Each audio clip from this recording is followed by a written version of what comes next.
Welcome to our beautiful Let's Chat with Simon and Tony. And I'm Tony Neal, and my business is Wellbeing Business for businesses and also for the people. And Simon's our marketing coach.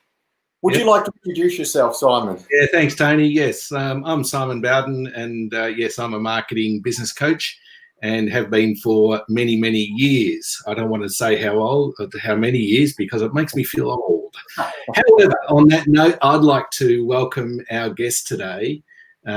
She is amazing. She looks amazing. And her name is Naomi Jaremczuk, and she's the brand advisor of the Brand Advisory, and she has 24 years of experience in everything graphic design and branding. And we're absolutely fantastic to have you on board, Naomi. So welcome. Thank you. So over to you, Naomi. Tell us a little bit about yourself and what you do. Yep. Okay, I guess my job description is I'm a brand designer. So I'm a brand designer, and I've been in business for about 15 years this August. I'm celebrating my 15th year anniversary of my own business. I've been a graphic designer for over 24 years, as Simon mentioned. Yes, and I help business owners achieve really wonderful marketing strategies and branding opportunities with their business branding. Beautiful, Naomi. Can I just ask a small favour of you? Can you just turn your volume up just a fraction, if that's possible? Sorry. That's okay. All right. Well, let's get into the discussion. Yeah. Look, I wanted to ask Naomi. I mean, look, there's with the type of job that I do as a business coach, I advise many of my clients to go through branding exercise if they need it. And I suppose some of the feedback that I get from my clients is, what's the difference between, say, going through a company like Canva, which is an online branding facility. Fiverr is another one. Yep. And what you do. So can you explain to us, perhaps, for our listeners, Naomi, what's the difference between, say, Canva and the process that you undertake? Yeah, so Fiverr is like an online platform where you can go and pay for somebody just to create a logo for you, and it's a really budget, I guess, conscious platform. What myself and my industry does is brand designing, graphic design. We actually work very closely with the business owner to assess their needs, where their brand is at, whether they're a startup or they've been in business for some time. We look at their target audience, we look at their strategic marketing and where it needs to be, and the industry that they're within. So many different factors. So there's a lot that goes into building a brand and a brand story. So that, we're not just a one-stop shop. We actually delve deep and look at the whole story behind branding and create a brand to target the audience for greater success. I've got a question for you, Naomi. What sort of energy do you need to have with the branding in terms of the culture of the actual organisation? Can you sort of just give us a bit of what your observations have been and your insights? I think through the process that I undertake initially, when I have what I call a logo discovery session with my client, we sit down and we look at several different factors, and this includes the culture, the vision, the mission of the brand and the company. And often I'll find that business owners will look at these things because initially they're not quite sure why I need to ask so many questions to understand and learn about their company. But I think that they soon realise in the penny drops that, and then they invest themselves and what they provide as a service and their business and their culture, and we can really look and assess that. And we want to do that before. We want to make sure that the company is cohesive behind behind the scenes because the brand that we're creating will represent them and their staff and their service offering. So all of that needs to be interconnected and needs to be really well founded behind the scenes. Oh, I agree with that. Totally. With you personally, Naomi, have you found since this pandemic that your work has increased? Yeah, absolutely. I'm finding a real mix between just really having conversations with people who are not quite sure. I might get a random phone call and people just sort of asking questions and options as to what they should be doing right now because they're just unsure. And then on the flip side, I've got a lot of my current clients coming to me and saying, okay, this is a real opportunity. We know that this is an opportunity to perhaps pivot in our own business and to reassess what should we be doing, what should we be doing to re-engage our target clients, perhaps look at a new marketing strategy and also to look beyond this lockdown, beyond COVID-19 into next year and look to the future and what they can be putting in place now to really hit the ground running when we come out of this in the early new year. Yeah. So there's a lot of things going on at the moment, in particular in social media, because really we found that is the number one platform on the move at the moment. And if you're not doing something, seems to be something in your business, then you may find that you fall behind. In terms of your competition will really move ahead in leaps and bounds if you're not careful. Yeah. Well, that sort of leads on to another question about innovation. And what have you found, like with the business owners, now that like we've got the lockdowns and the businesses have to change? Have you found that the business owners are ready for the change, like with their mindsets and be able to look at things from different angles? I think it's a real mix.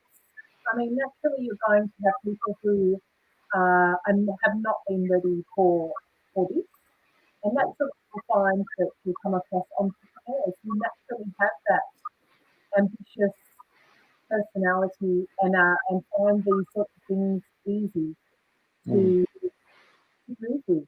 Sometimes these types of things, and it's just been a huge thing for a lot of people.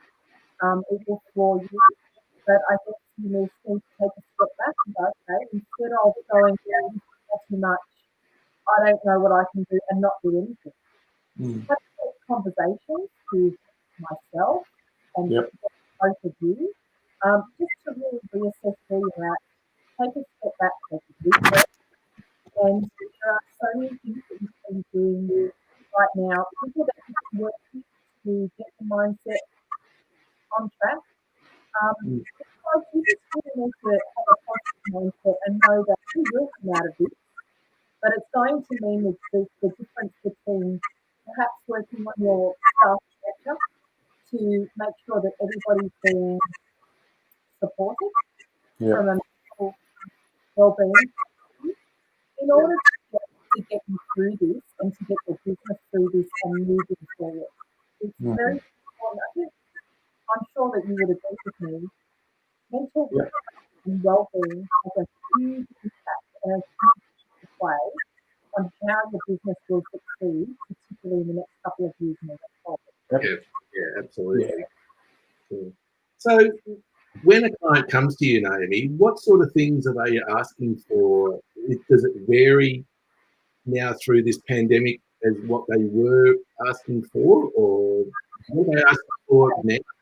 I think it has brought about, I guess, a need in some respects. Because, okay, I've been really sitting on the fence for a couple of years. Okay, now I'm ready to go. I'm ready to brand my business because now's the perfect time. Yeah. So we've been really doing like a huge overhaul on people's branding and rebranding their businesses.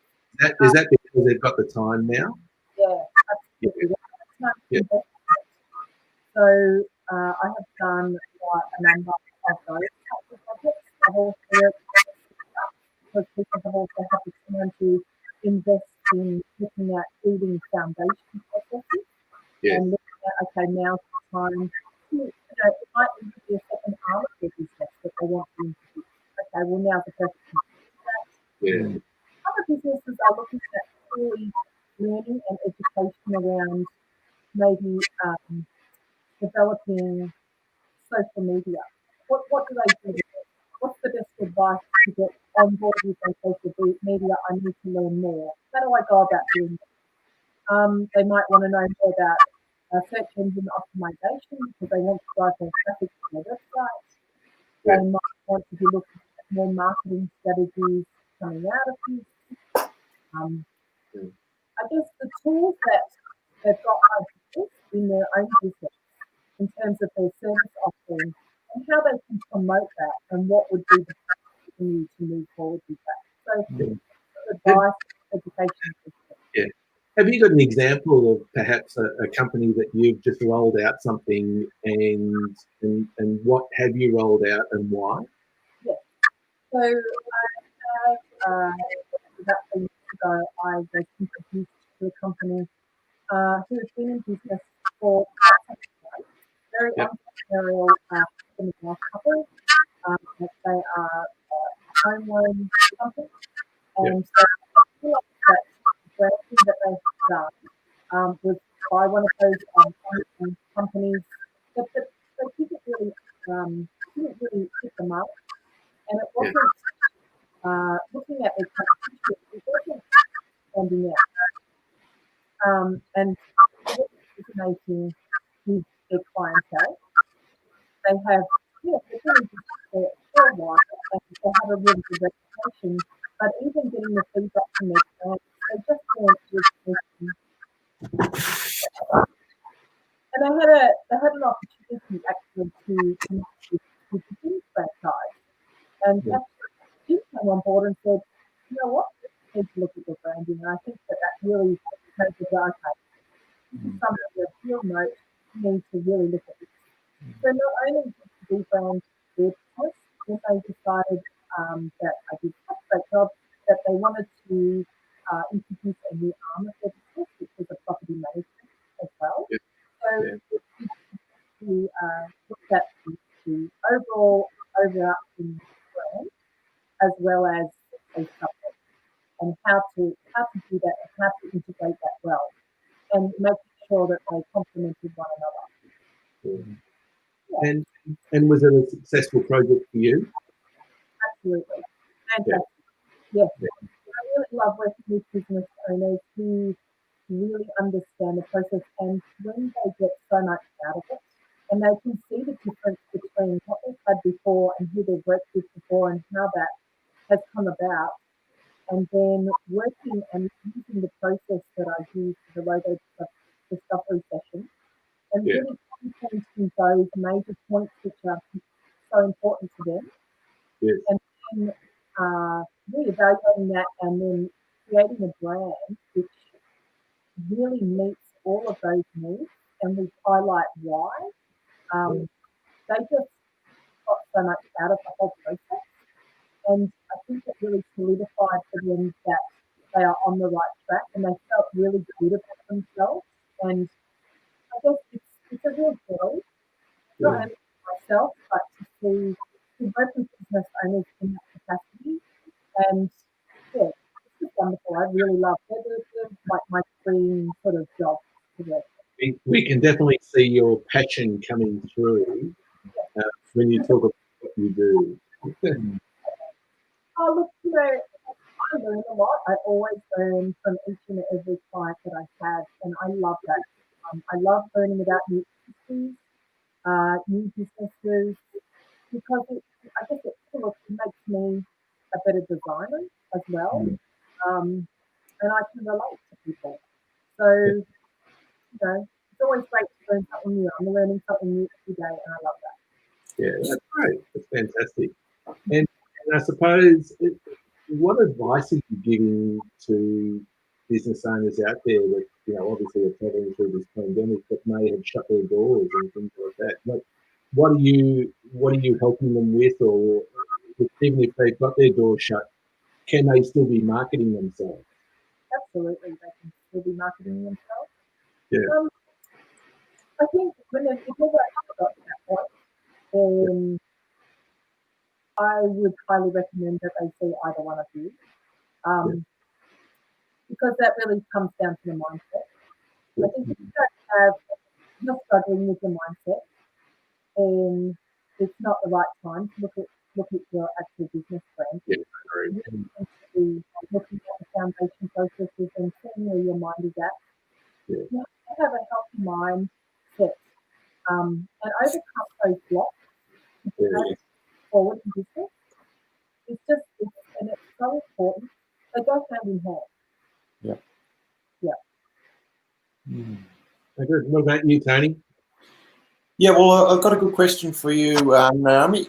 When you go to implement your brand, what do you see as the top challenges to get that actual branding implemented? Can you sort of let the audience know what sort of steps or hurdles you have to go through to get it actually implemented?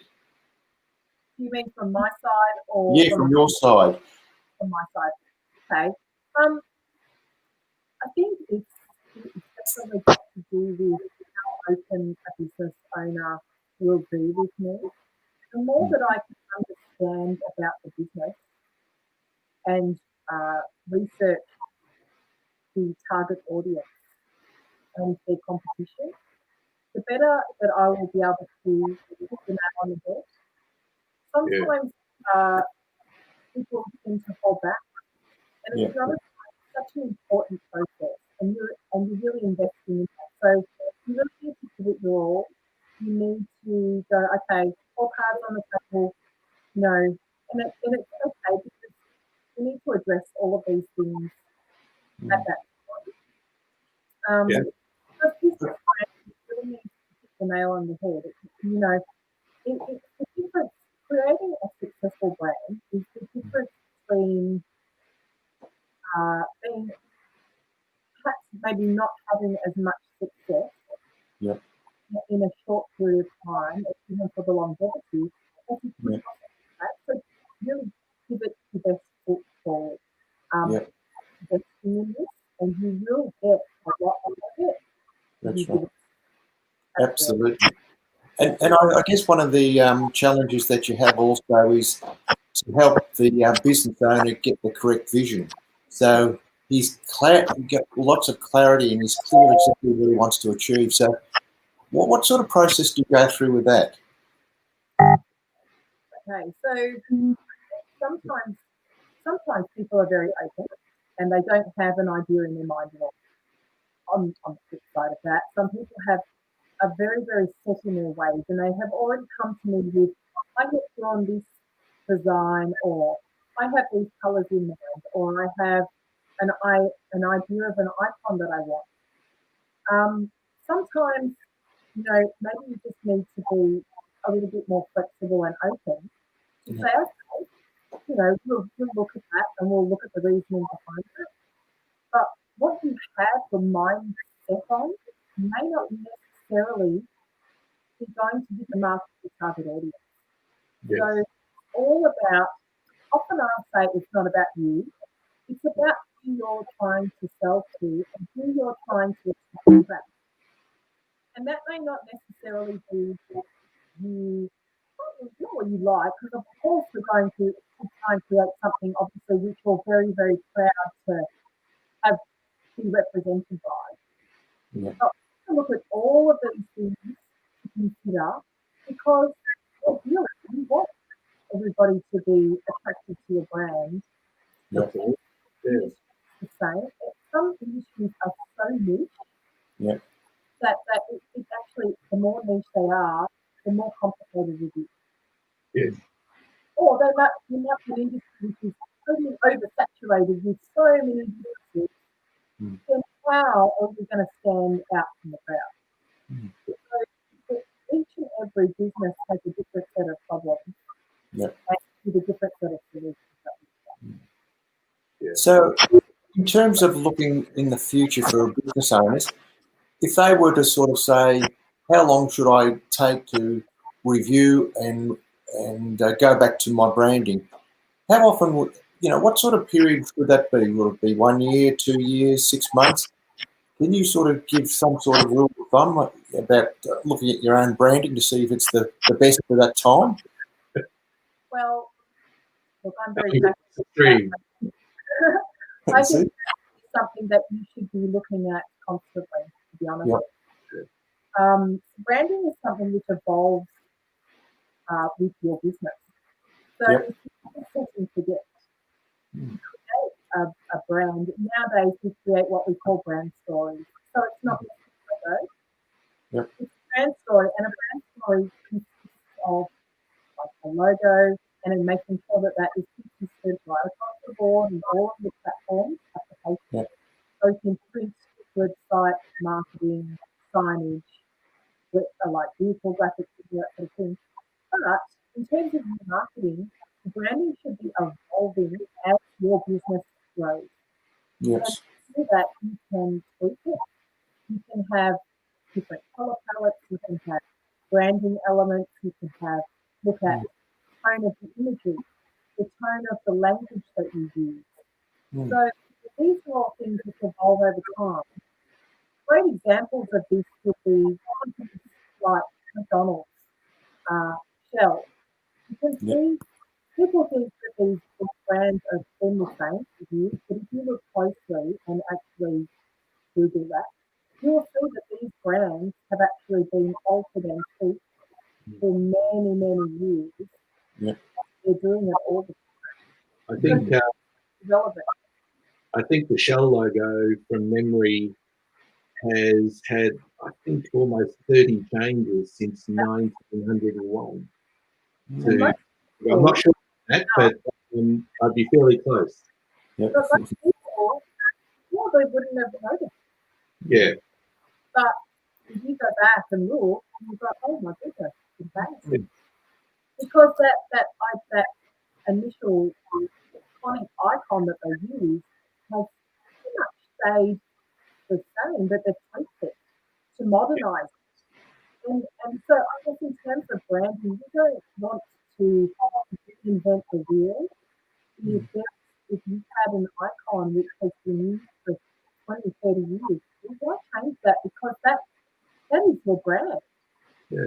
So you can refresh it and modernise it and refine it. And also all the elements which go along with that. So a brand should become stale. Yeah.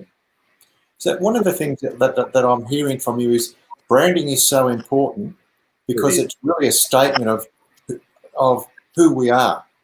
Absolutely. So that's so important for that business to sort of step back and say, well, who are we and who do we really represent? And so, what sort of methods do you use to help the business owner find that real answer? Well, I think often I will actually work with Simon on that one. So as a business coach, we really team up in those ways. Yes. I think as a business coach, Simon, don't you find that? You find that working with businesses, they really need to solidify those foundational processes first. Yeah, absolutely. Yeah. There's a number of different things that come into it. I mean, what you were talking about, Tony, in regards to, the brand really is you. It comes down to a level of trust. You need to instill trust into your customer's mind. Because and the brand can do that done correctly. And Naomi's fantastic at doing this, and that's why the process takes so long in doing it, because there's a number of factors to consider when designing a new brand, and that's why all these things like trust and confidence and longevity and colours is another one too. Colours can give different feelings. And it's really important to take all those into consideration through this process, because at the end of the day,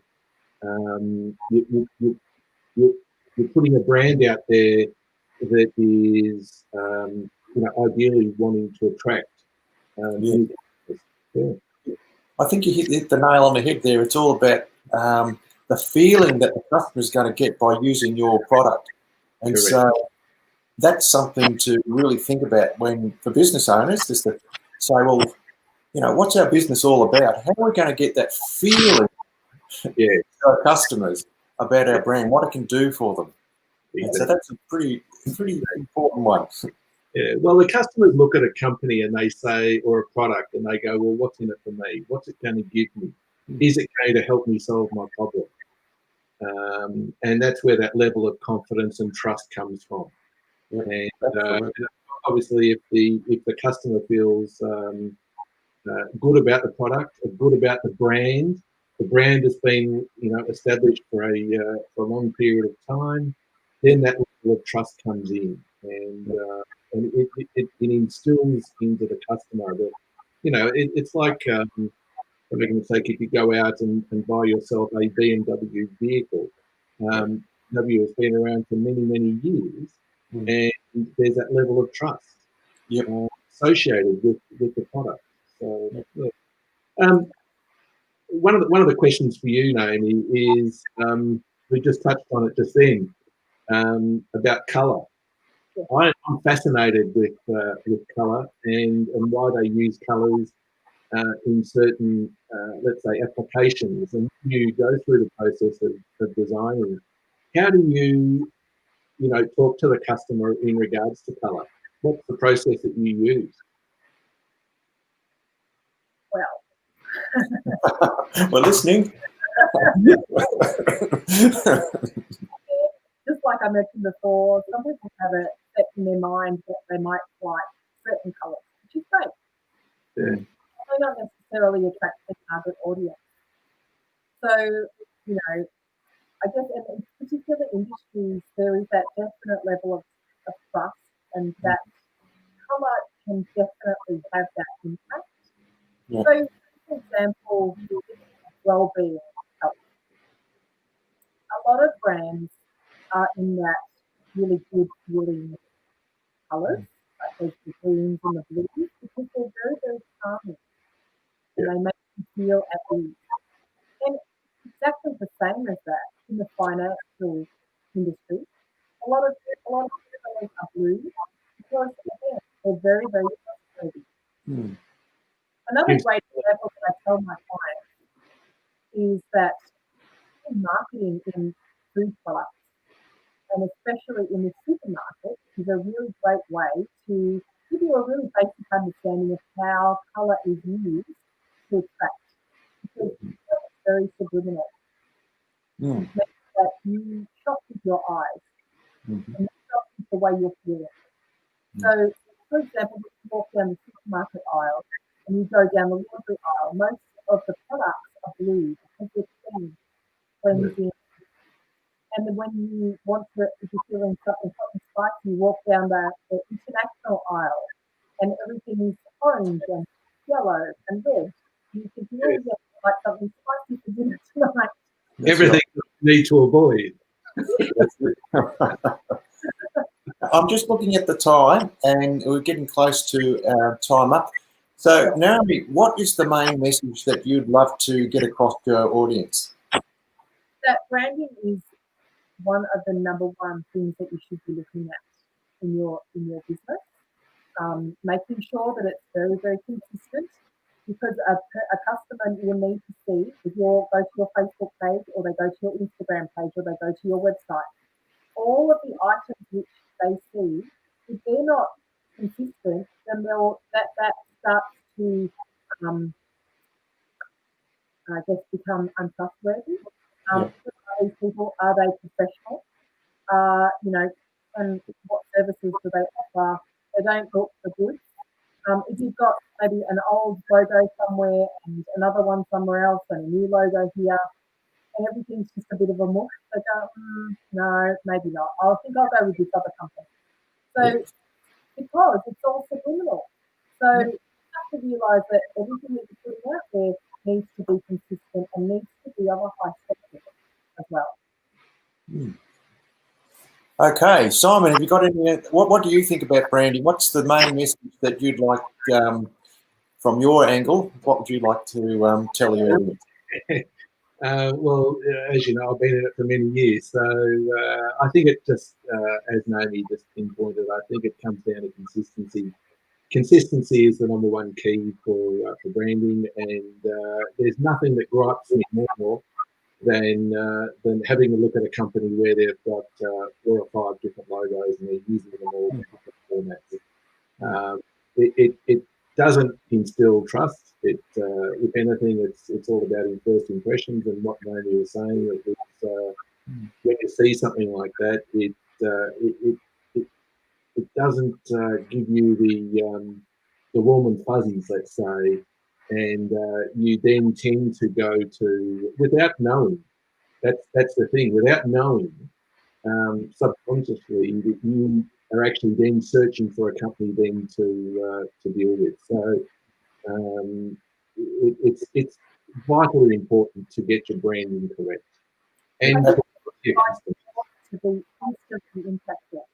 So if you have an iPhone and it doesn't say exactly what to do, and it's accompanied by, it could be just wording. It doesn't really say in the wording exactly what the company is. Then you sort of left going, what does it do? I don't know what they do. You've only got to look at, you can drive down the freeway and there'll be utes or vans that go past, and there'll be logos on the side of the van with, in some cases, no wording whatsoever. And often I say to myself, it's like a game. I sort of think to myself, they've spent all this money on branding and decking out their vehicles, and they're running around on the freeway 24/7, and people are seeing them, but they've got absolutely no idea what they are, what type of industry they are. And it's a waste. It really is a waste, because no one's going to recognise them, and therefore, their 24/7 billboard that is driving around is pretty much useless. And they spend a fortune on it, and they think it looks great, and it might look great, but they don't do it. It's not interacting with their potential clients. So therefore, it's a total waste. But anyway, yeah, we could talk about this for hours. I can see that much. We really got into a really good conversation. And just the sort of, from my side, I think the biggest takeaway from me is the actual branding is more or less a statement of the business owner or the company, and it's the feeling that they will give their customers. That to me is probably the most important thing, is the wow feeling. If you go, for instance, Nike, just do it. Isn't that good? That's the type of thing that you want, is that brand to sort of attract the customer, to get that feeling, to be able to get things done. I'm just very mindful, Tom, we have run over. So what I'd like to do now is to sort of close this up, and just be aware that we're going to have yet another Let's Chat. And I'm just going to ask Simon just to sort of give us a bit of a brief intro what this one's always going to be about. I'm so excited I can't put my words together now. Simon.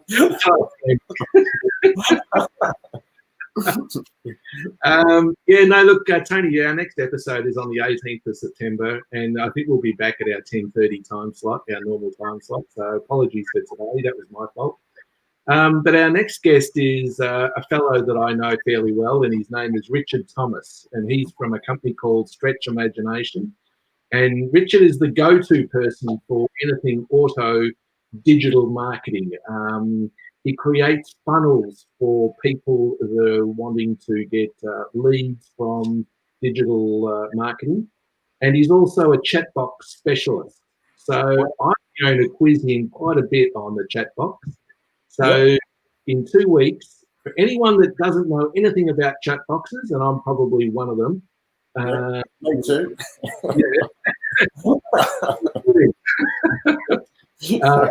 anyone that's out there that's listening to this and wants to know more about digital marketing, we've got an expert. He's been in the game for I think about 6 or 7 years now, and he really does know his stuff. So we will welcome Richard Thomas from Stretch Imagination on the 18th of September at 10:30 a.m. So, but anyway, that leads me to saying a big warm thank you to Naomi. Yes, Naomi, thank you very much. That was magnificent having you. You've given us a lot of insights into branding. We won't. And because we're all in lockdown, of course, we're not meeting face to face. So I had a big box of chocolates for you, Naomi, but unfortunately, I'm going to have to eat those because I can't. Where's mine?